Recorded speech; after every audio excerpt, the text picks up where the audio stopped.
23.4%. From 40 tumenegotiate tukafika 23 na kualika kuja mpa watu pesa. Mpa watu pesa uende.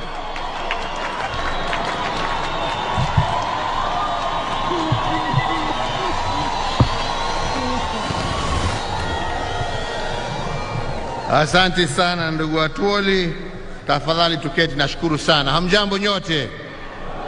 Hamjambo tena? Asanteni sana.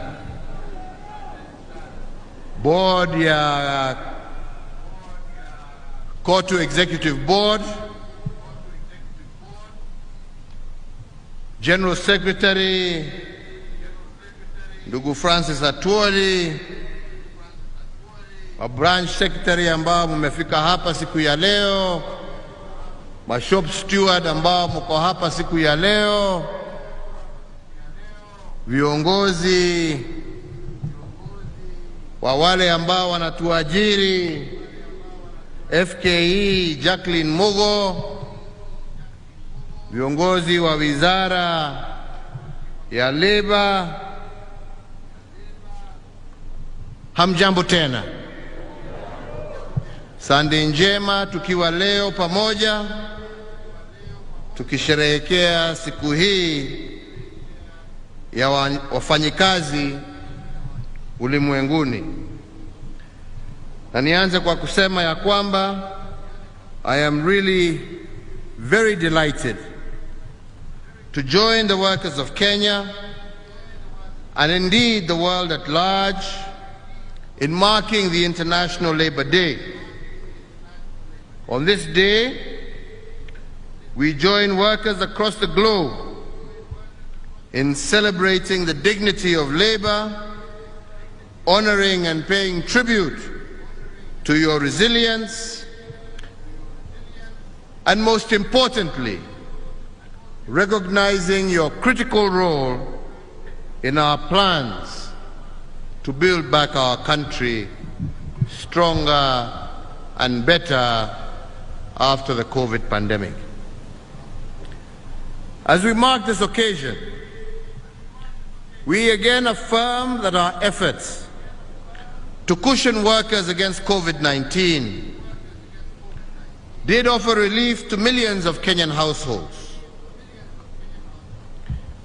Many may recall that at the height of the pandemic, we took necessary action to reduce pay-as-you-earn for the lowest workers in order to avail more income to our workers across the country. We took action to reduce VAT on many of our essential products, amongst many other actions, and all this aimed at trying to ensure that a global pandemic did not impact too negatively on our citizens. And today, I want to begin by thanking Brother Francis Otwole for acting as a faithful steward and partnering with my administration in promoting the interest of workers. Our workers are the backbone of our economy. You are the backbone of our way of life. And indeed, throughout the COVID-19 disruptions that began in the year 2020, today we celebrate our first face-to-face celebration since the onset of COVID. And we celebrate you, our workers, who have kept the Kenyan flame burning bright. And indeed, for that, as a country, we shall remain forever grateful and indebted to all of you for your genuinity and your support in a very difficult time. Today again we convene at a unique time in our history, a history of our region, and a history of the world.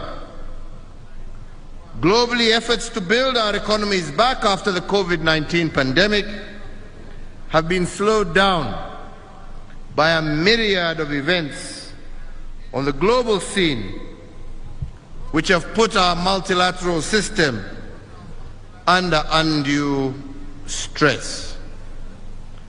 We all know that from the onset of COVID, and as the world was trying to recover,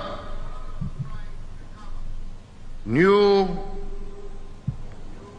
geopolitical actions have interrupted our recovery path, matters that have been well beyond the capacity of many nations, especially developing nations across the world. We as Kenya are still a young nation. In fact, as I have said repeatedly, we as Kenya are a work in progress. And like everything else under construction, a nation building is not and can never be an event. It is a process. A process that needs patience, a process that needs perspective, a process that requires sacrifice, a process that requires persistence, but above all, a process that requires and needs positive energy. Great nations across the world are built on positive energy. They are built on hope and affirmation. And you as workers are the embodiment of these pillars. I encourage you to continue powering our development by building and believing and being champions of our Kenyan dream. Leo hii tumekaa hapa, wakati tunaongea nikiangalia huko naona magari ikipita kule juu, barabara za anga. Hii ni kwa sababu ya kazi yenu. Hii ni kwa sababu ya ushujaa wenu. Hii ni kwa sababu ya kuamini ya kwamba nchi yenu inaweza kutimiza mengi, sio kila saa kujilaumu ama kukubali wengine anyway, wacha nisiseme hiyo, mimi nimekuja kuongea mambo mengine.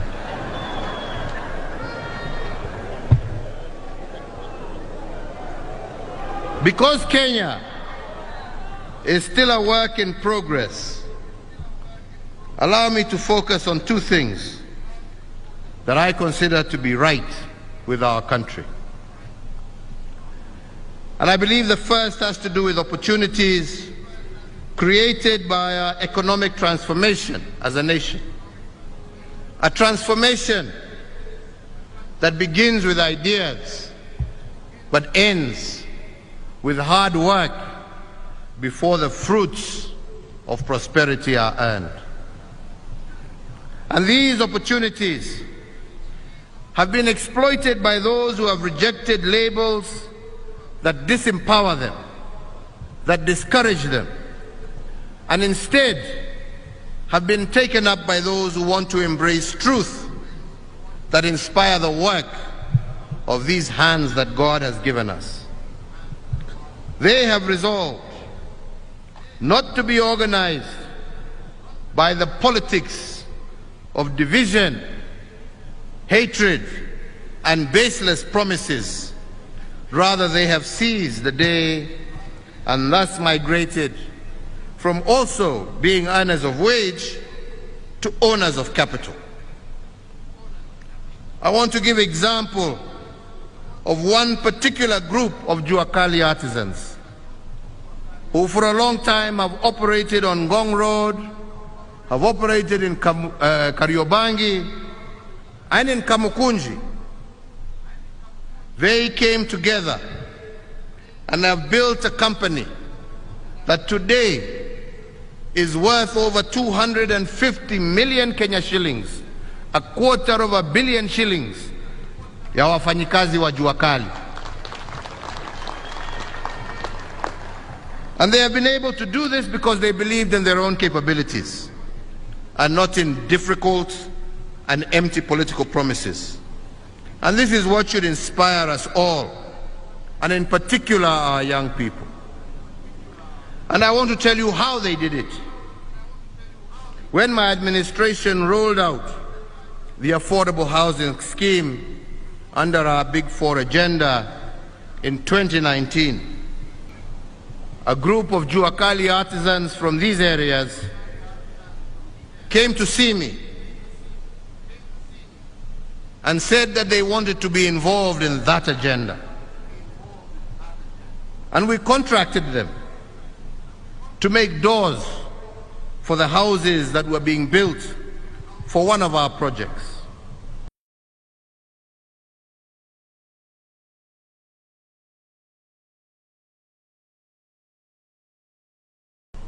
And as they executed this contract, they decided to form a company that would receive their payments.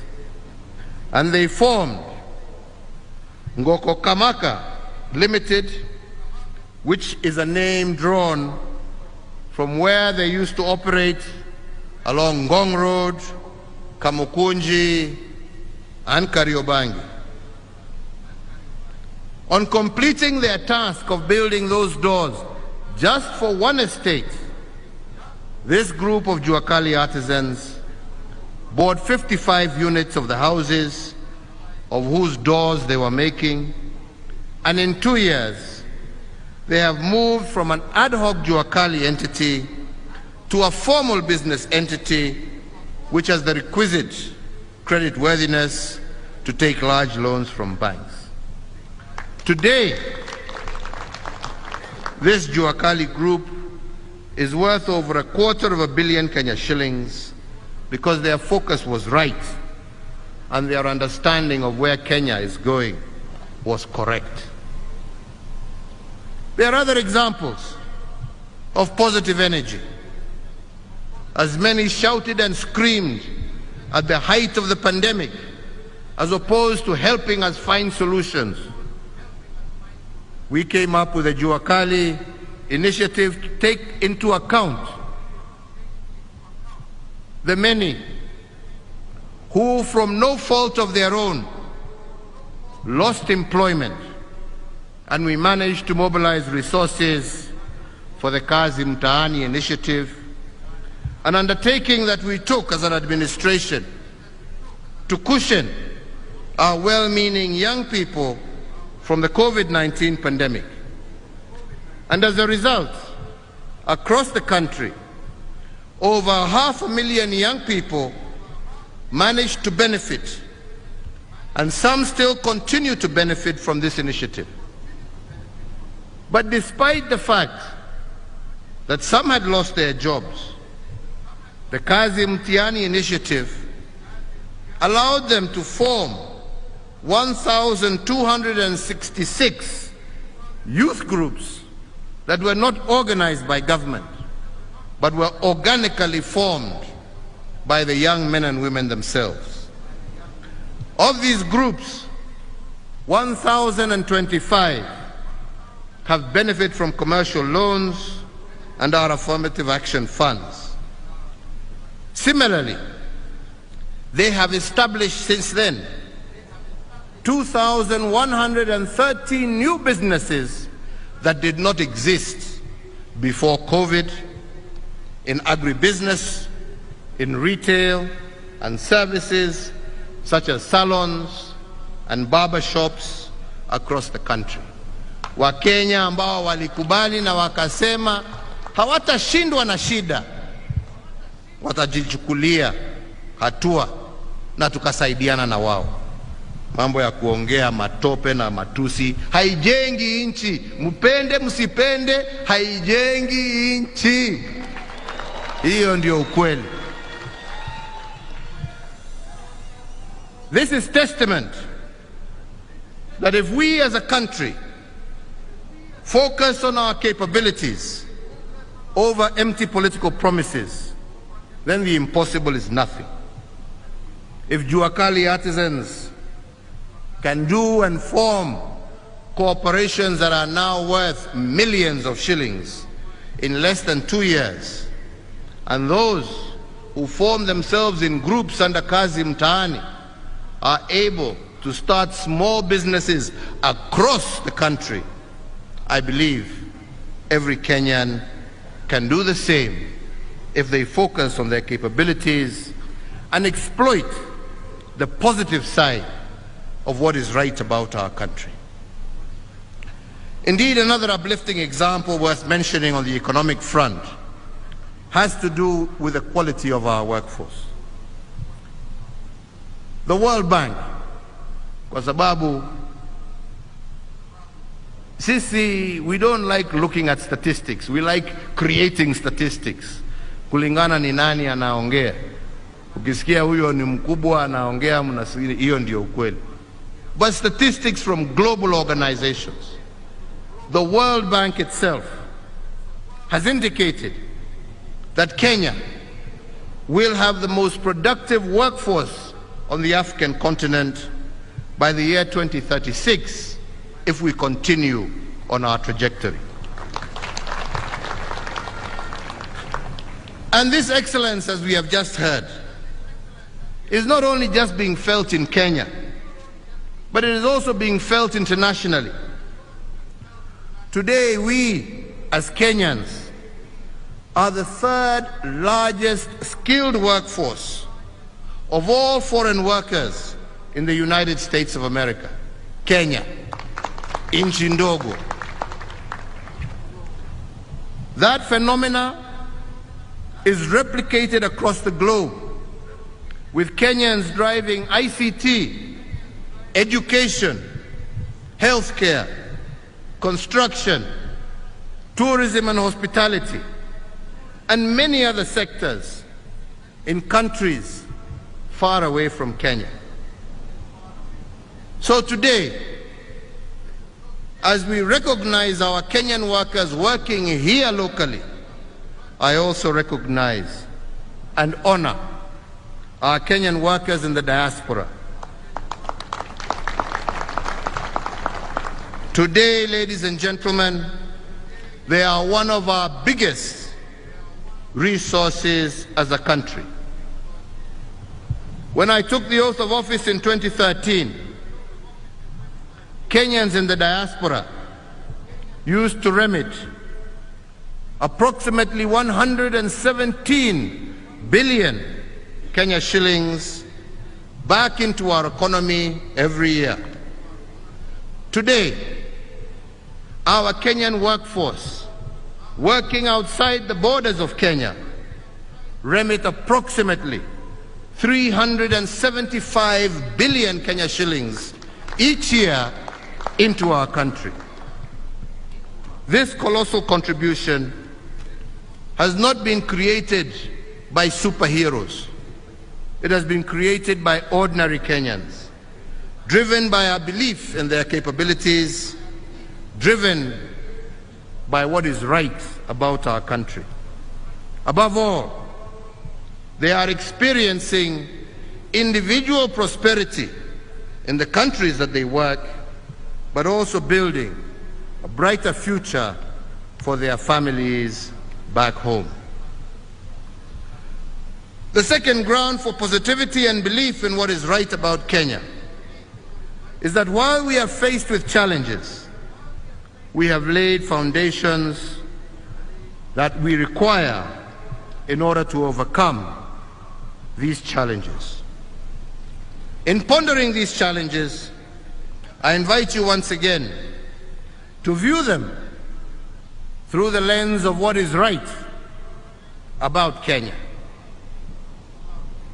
There is no question, fellow Kenyans, that the cost of living throughout the globe has shot through the roof as a result, first of COVID-19, and consequently as a result of the conflict that is ongoing in the Ukraine and Russia. But we here in Kenya have taken measures that we consider sustainable. I know people would want more, but we can only do that which is sustainable, that which we can afford, to cushion the vulnerable, including workers and our farmers, especially on the cost of inputs. And today I just want to use the cost of fuel as an example. Many do not know that Kenya is one of the few countries in the world that has cushioned its population against rising prices of fuel. In fact, our fuel price of petrol, diesel, and kerosene is today amongst the lowest in our part of the continent.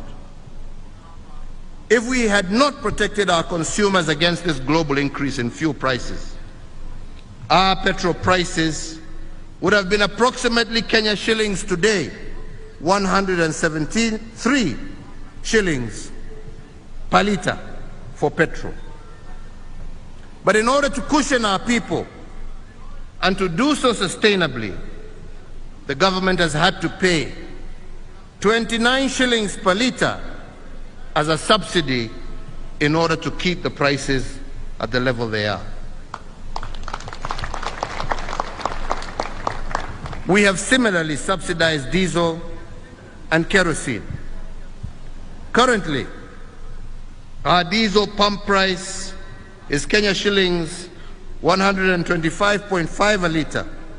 Again, the lowest price of diesel in our region, and beyond this, it is secured by a government subsidy of 40.2 shillings per litre. If it was not for the subsidy, the price of diesel would today be 165.7 shillings per litre, or 25% more than the current price. What this means is that without intervention, everything transported by diesel engines would have gone up by 25%. Na hapo nitasema, kwa sababu Madam Mugo yuko hapa, na nashukuru vile umesema ya kwamba hii ni partnership, na ni partnership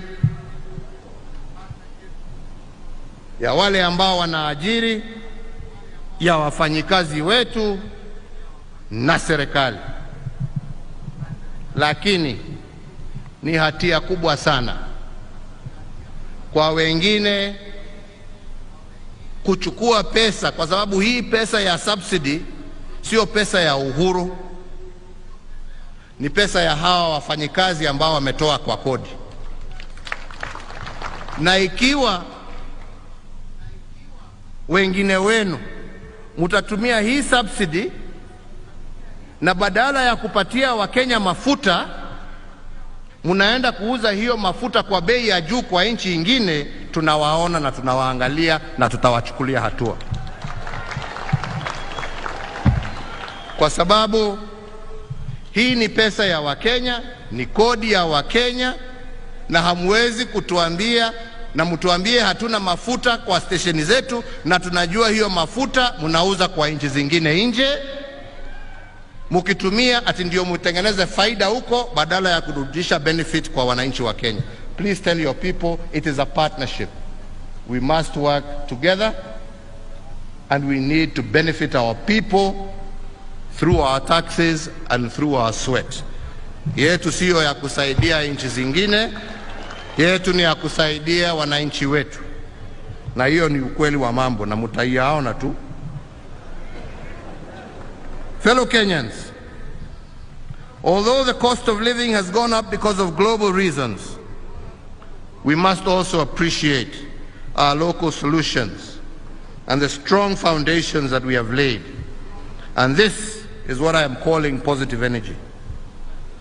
On account of the various economic stimulus packages rolled out by administration over the last 2 years, we have helped to cushion not resolve, to cushion, because we can only do that which we as a nation can afford. And we have helped cushion our families to cope with the challenges arising from shrinking opportunities as a result of the COVID-19 pandemic and other global issues that are well beyond our control. And indeed, I am proud to say that unlike the private sector that declared redundancies that led to retrenchments, we in the public sector maintained our workforce at pre-COVID levels. Hakuna mwalimu, hakuna mfanyikazi wa serikali, hakuna askari ambaye alifutwa kwa sababu ya ukosefu wa pesa. Watu wetu wote waliendelea na kazi zao bila kukatwa mishahara vile ilikuwa inaendelea katika nchi zingine. Na hiyo ni ukweli wa mambo, watu wakubali wasikate ukweli wa mambo. Wewe ulikatwa mshahara?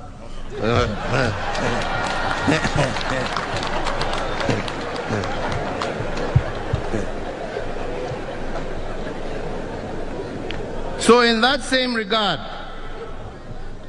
I equally call on the private sector as key partners of the state in our journey of economic development.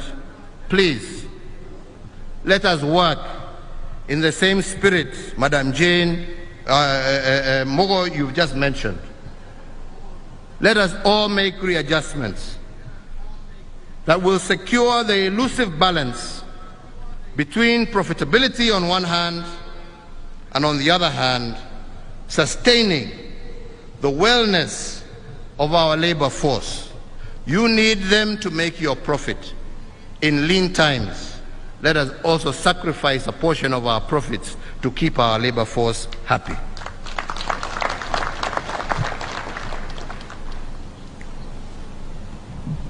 Kwa hivyo, nikija kumalizia, nataka kusema nimesikia yale ambayo yametajwa na nataka niyajibu. Mimi uandikanga kidogo kisa ingine hiyo. Na tunasema ya kwanza, ndugu Atwoli amesema ya kwamba wafanyikazi wa Kenya wangependa kuhakikishiwa ya kwamba ule mtu ambaye walichagua awe kwa board ya NSSF kusimamia haki ya wafanyikazi, kwa sababu NSSF inasimamia pesa ya wafanyikazi na haki ya tuelekeza tuseme ya kwamba kama ni pesa ya wafanyikazi pia lazima wawe na jicho, wajue hiyo pesa inatumika kwa njia gani. Kwa hivyo waziri, mimi nakuamurisha leo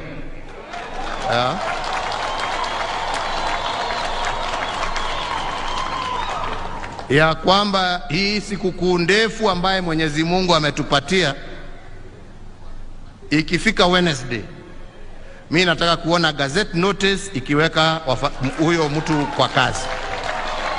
Agreed? Na hiyo ni amri, sio maombi.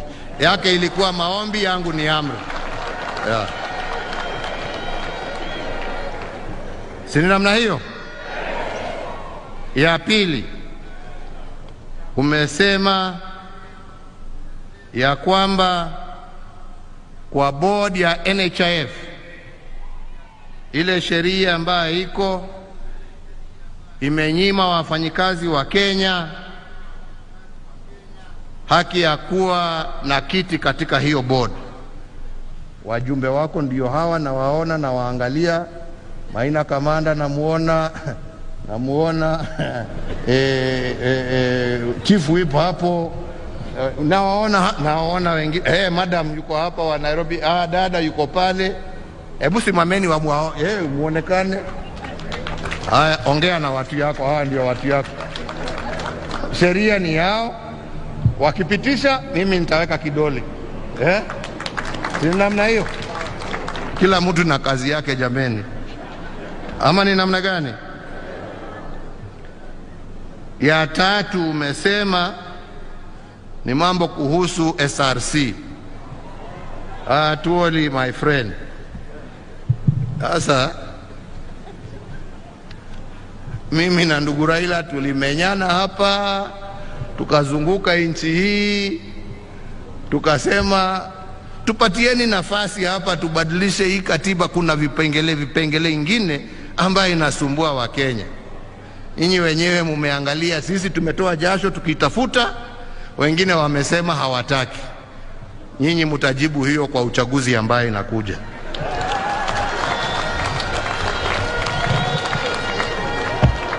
Hiyo ni yenu mujibu.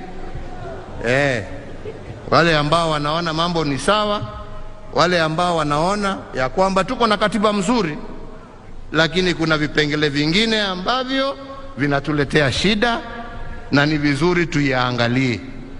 Mimi najua fikira zangu ziko wapi na vile nimejaribu, lakini kwa sababu uwezo ni wa Mwenyezi Mungu, sio wangu pekee. Uwezo ni wenu nyinyi wa Kenya. Uwezo ukaenda ukachukuliwa hapo na koti, na mimi nikasema sina vita na mtu. Mtaamua hiyo kwa mtaamua vipi jameni? Mnataka tubadilishe hii tutengeneze ama mnatakaje?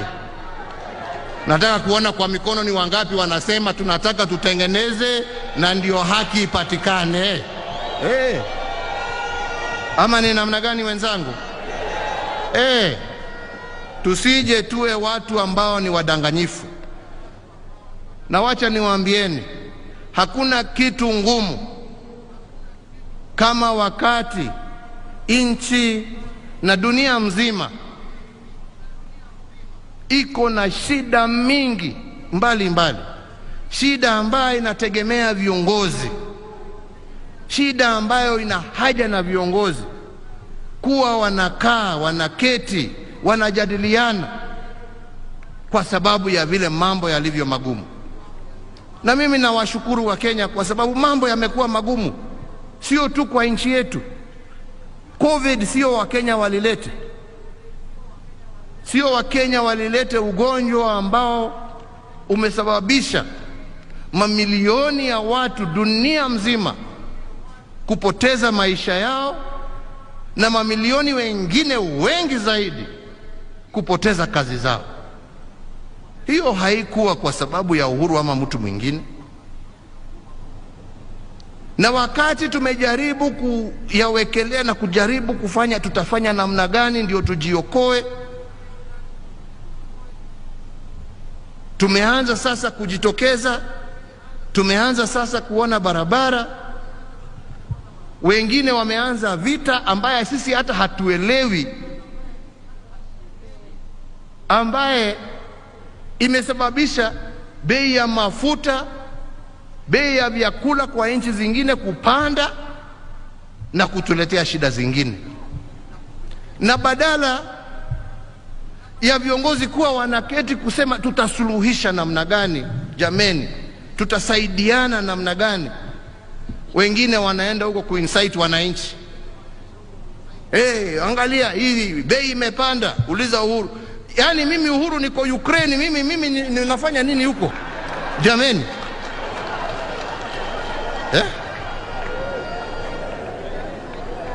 Mimi COVID nilikuwa huko kulea kutoa mimi.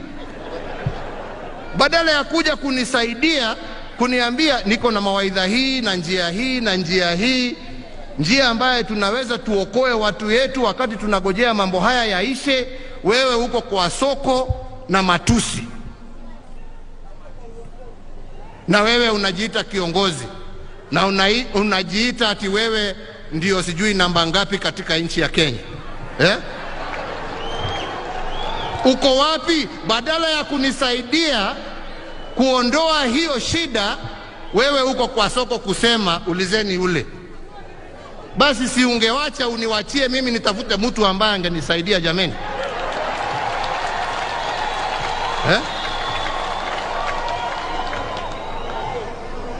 Tuambiane ukweli jameni. Mimi wakati unafika lazima watu waambiane ukweli.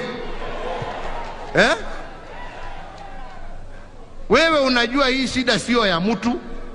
Hii ni shida ya uko wapi wakati mimi nakuhitaji?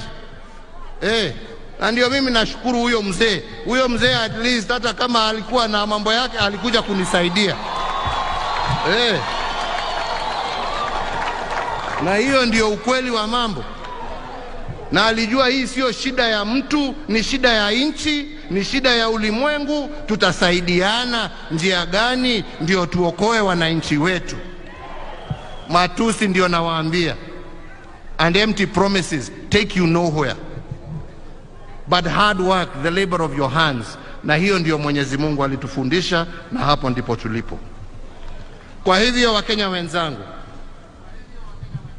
recognizing because of all these challenges that we have not had a review of the minimum wage over the last 3 years, further acknowledging the increased cost of living, with inflation currently hovering between 5 and 6% annually. In that regard, and in full appreciation of the critical contribution that our Kenyan workers have made to our economy during that very difficult time,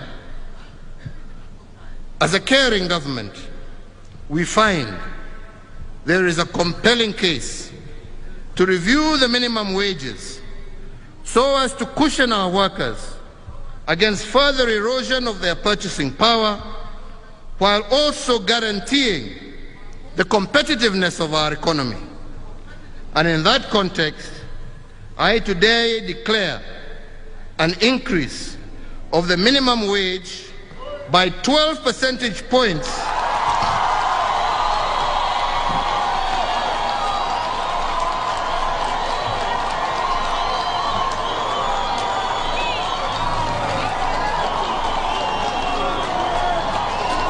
with effect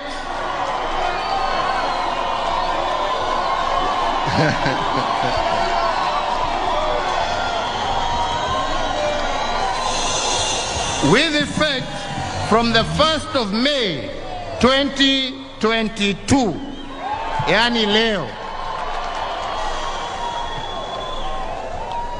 And finally, fellow Kenyans, let me take this opportunity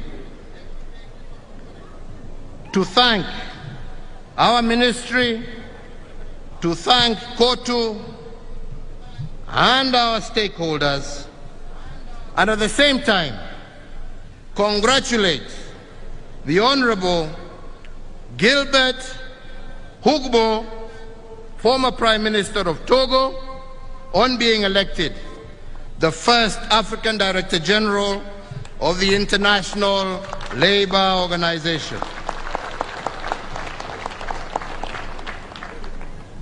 Through our ministries of labor, foreign affairs, and through our organization KOTU, Kenya was at the forefront in lobbying for this appointment, and it is indeed my earnest desire that he will work towards placing our African labor movements on the global map.